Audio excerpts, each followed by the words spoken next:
Suatu hari, aku pernah berada di daerah perbatasan, wilayah Aris di negeri Mesir. Aku melihat sebuah kemah kecil yang dari kemahnya menunjukkan bahwa pemiliknya adalah orang yang sangat miskin. Lalu aku pun mendatangi kemah yang berada di bawah padang pasir tersebut untuk melihat apa yang ada di dalamnya. Kemudian aku melihat seorang laki-laki, namun bukan laki-laki biasa. Kondisi laki-laki ini sedang berbaring dengan tangan dan kakinya bunting. Telinganya sulit mendengar, matanya buta, dan tidak ada yang tersisa selain lisannya yang berbicara. Dari lisannya orang itu mengucapkan, "Ya Allah, berilah aku ilham untuk tetap mensyukuri nikmat-Mu yang telah Engkau anugerahkan kepadaku, dan Engkau sangat muliakan aku dari ciptaan-Mu yang lain." Kemudian aku pun menemuinya dan berkata kepada orang itu, "Wahai saudaraku, nikmat Allah mana yang engkau syukuri?" Kemudian laki-laki pemilik kemah itu menjawab, "Wahai saudara, diamlah. Demi Allah, seandainya Allah datangkan lautan, niscaya laut tersebut akan menenggelamkanku, atau gunung api yang pasti aku akan terbakar, atau dijatuhkan langit kepadaku yang pasti akan meremukkanku. Aku tidak akan mengatakan apapun kecuali rasa syukur." Aku kembali bertanya, "Bersyukur atas apa?" Laki-laki pemilik kemah itu menjawab lagi, "Tidakkah engkau melihat Dia telah menganugerahkan aku lisan yang senantiasa berzikir dan bersyukur? Di samping itu, aku juga memiliki anak yang waktu sholat ia selalu menuntunku untuk ke masjid, dan ia pula yang menyuapiku. Namun, sejak 3 hari ini dia tidak pulang kemari. Bisakah engkau tolong carikan dia?"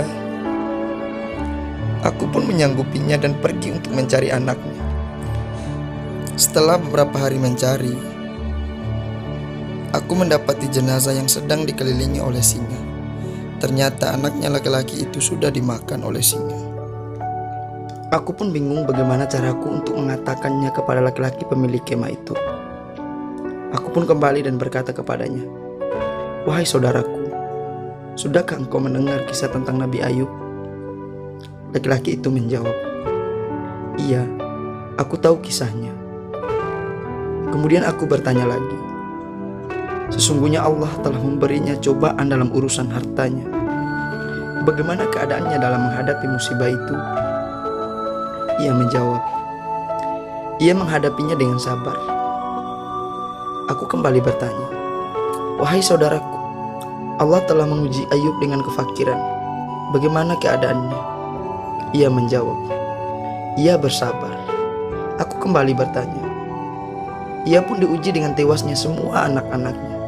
Bagaimana keadaannya?" Ia menjawab, "Ia tetap bersabar." Aku kembali bertanya, "Ia juga diuji dengan penyakit di badannya. Bagaimana keadaannya?"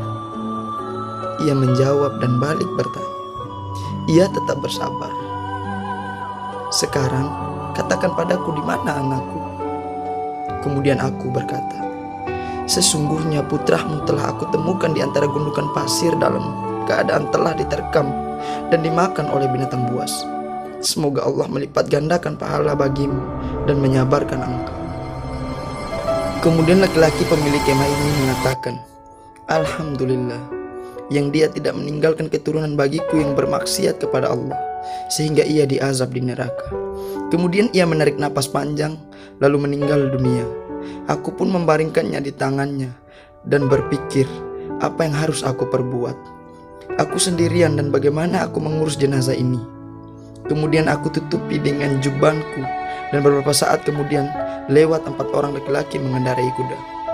Mereka berkata, "Wahai saudara, apa yang terjadi padamu?" Kemudian aku pun menceritakan kepada mereka apa yang telah aku alami, dan aku meminta bantuan kepada mereka untuk mengurus jenazah laki-laki ini. Mereka bertanya, "Siapa dia?" Lalu aku menjawab, "Aku juga tidak mengenalnya. Dia dalam keadaan sakit dan memprihatinkan." Kemudian keempat laki-laki ini meminta untuk membuka penutup wajahnya, karena mungkin salah satu dari mereka mengenalnya. Ketika aku membuka penutup wajahnya, tiba-tiba mereka tersentak lalu mencium dan menangisinya dan berkata, "Subhanallah, wajah yang senantiasa bersujud kepada Allah, mata yang selalu menunduk, atas apa yang diharamkan Allah. Tubuhnya selalu sujud tatkala orang-orang dalam keadaan tidur. Aku pun bertanya, "Kalian kenal dengan laki-laki ini?" Mereka menjawab, "Engkau tidak mengenalnya?" Aku menjawab bahwa aku tidak tahu siapa laki-laki ini. Kemudian mereka berkata, "Ini adalah Abu Khilabah, sahabat dari Ibnu Abbas. Laki-laki ini pernah diminta oleh khalifah untuk menjadi seorang hakim, namun ia menolak jabatan tersebut." Perlu diketahui bahwa jabatan hakim atau qadhi ini adalah suatu jabatan khusus, di mana mereka akan mengatur hukum dan menentukan hukum di antara manusia. Ini merupakan jabatan yang mulia pada saat itu. Namun, Abu Khilabah menolaknya dan pergi ke wilayah Mesir hingga wafat dalam keadaan seperti ini.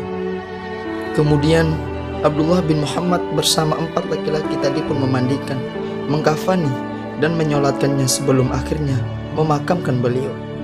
Dikatakan dalam kisah lain bahwa Abu Khilabah ini adalah sahabat Rasulullah terakhir pada masa itu, sehingga khalifah ingin menjadikannya seorang hakim. Wallahu a'lam.